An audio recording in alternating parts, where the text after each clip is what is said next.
Kasi alam niyo mga kaibigan, galing AC, alternating current. Paglabas nito, alternating current pa rin dahil hindi pa dumaan sa diode. Yung diode, siya nako-convert na magiging DC na. Yung alternating current, magiging direct current na.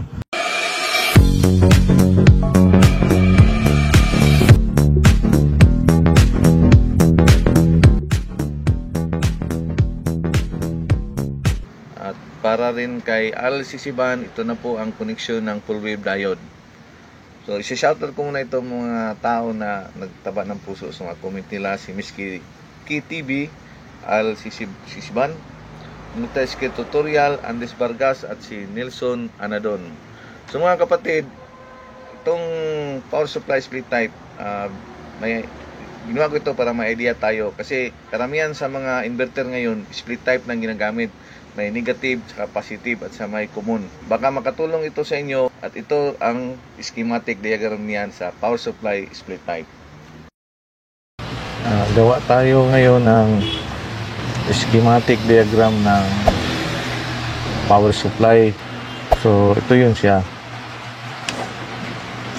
Ito yung, ang tawag dito is power supply split type voltage. Sinsya na sa mga sulat ko yan. So unang gawin natin, gawa tayo ng schematic diagram ng transformer. So yan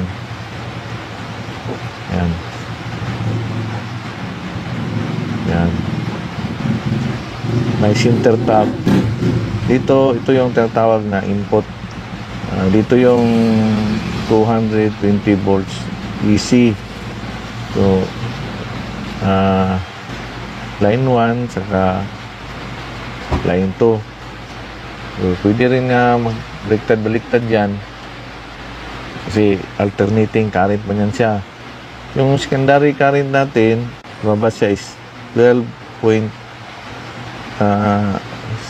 volts.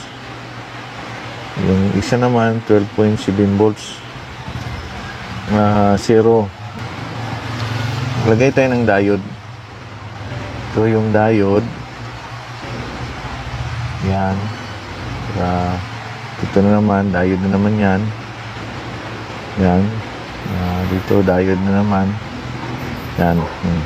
Diode 1, diode 2, diode 3, diode 4. 4. So, ito, itong center tap ng transformer, yung black, magiging common na yan siya mamaya. So, itong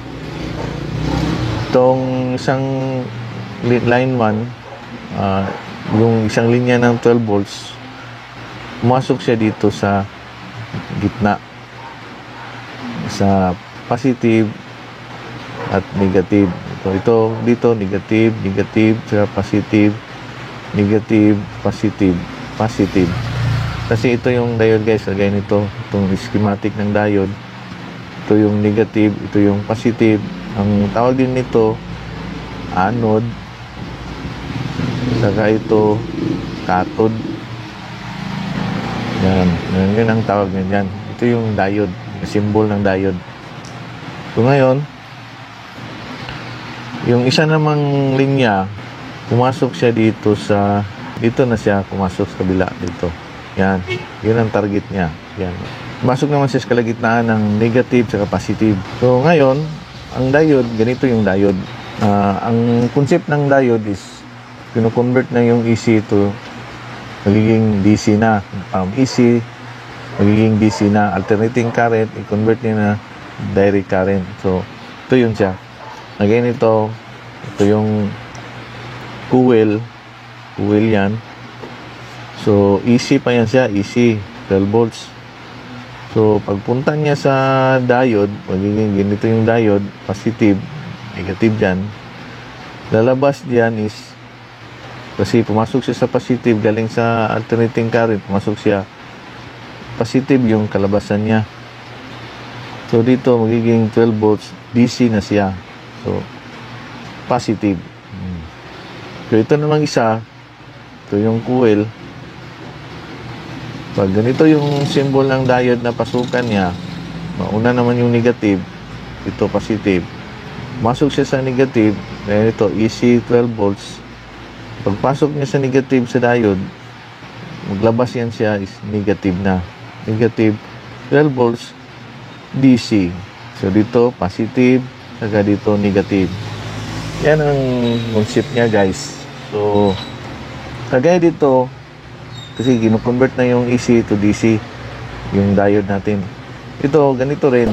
Pumasok yung isang linya ng coil dito sa kalagitnaan ng positive negative. Una, positive. Lumabas siya dito is positive. So, itong pangalawa, dito naman siya dumaan sa kabila. So, pumasok siya sa positive. Malabas siya diyan is positive pa rin. Itong isa, balik tayo sa una, pumasok naman siya dito sa kalagitnaan, may negative na diode, lalabas niya dito is negative. Ito namang pangalawa, pumasok naman siya dito sa kalagitnaan, may negative, lalabas niya dito is negative. Yan. Yun ang concept, guys, ng diode from AC to DC. So, yung mga line yung transformer, dito siya pumasok sa kalagitnaan. So, naghiwalay sila. Dalawang transformer na linya, pumasok sila sa dalawang positive, lumabas silang dalawa is positive. Dito naman sa kabila, masok naman sila dito sa negative, lumabas sila negative. So, yan. Ngayon, ito na magiging split type dito. Kukuha tayo dito. Yan, kukuha tayo dyan. Ito yung positive. So, dito naman, kuha naman tayo dyan. Kuha naman tayo. Ito yung negative. Yan. Itong common, dito sa baba, ilagay natin siya sa taas. Yan. Ito na yung common. Yan. So, ganito rin. Dito siya, pag dito pa yan siya, ganun rin ang lalabas yan. 12.7 volts DC na. Dito rin, sa DC pero positive. Pero dito rin, lalabas yan siya dyan. 12 volts, 0.7 volts, 12.7 volts DC na. Pero negative. Yan. Walang pagkaiba. Dito EC ito. Kasi nandyan pa sila sa transformer. EC pa sila. Pagpasok nila sa diode, magiging DC na sila. Ang lumabas is 16.8 pero 7 yun. Ito negative 16.7 DC. So tayo bakit lumaki yung voltage? Kaya dito, galing dito is 12.7 lang DC na. Pagpunta na doon sa kapasitor, may dalawang kapasitor yun. Yan. Dito yung symbol ng kapasitor. Positive, negative, positive, negative. Yan. Pag split type, dalawa ang kapasitor. Ito yung symbol ng kapasitor. May negative, may positive. Ang tawag dito is electrolytic kapasitor. Yan. So, ngayon dito, nagtaka tayo, bakit nagiging 16.7 siya? Dito, gikan sa AC 12.7, lumpas na siya sa diode, masok na siya sa diode, nagiging DC na. Ito kasi yung concept ng guys, ng kapasitor. Positive yan.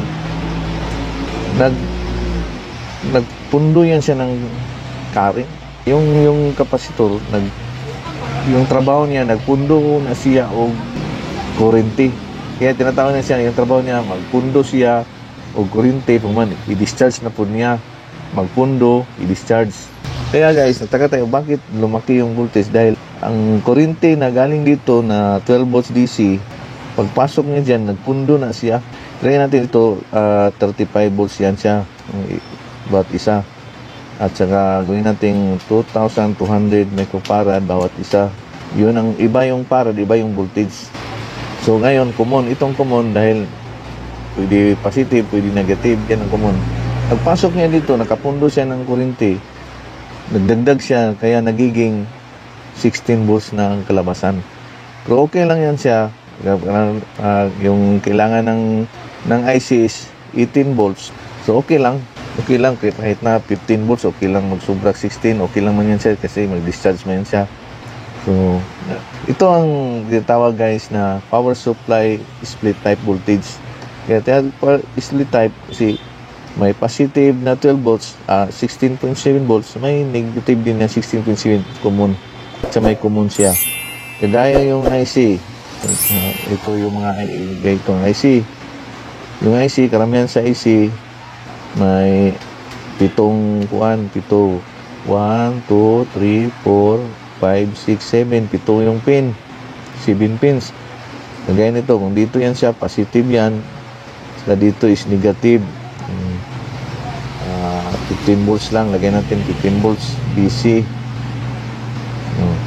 So ito yung gitna, pwede rin matawag yan siya na common. Yun ang kailangan niya. Di kagaya yung ibang power supply, mga 12 volts, negative, positive lang. Yun lang, walang gitna.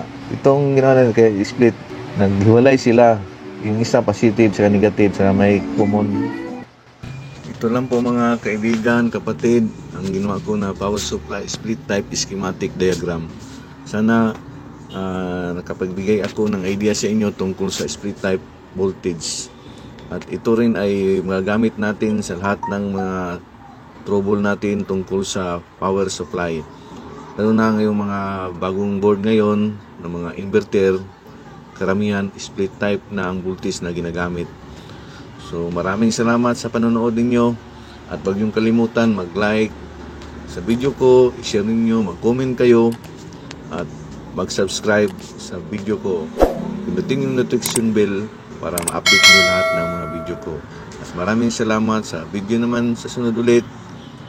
Abangan na lang po ninyo. Ito po ang Ampex Bistag TV. Maraming salamat. God bless po. Salamat.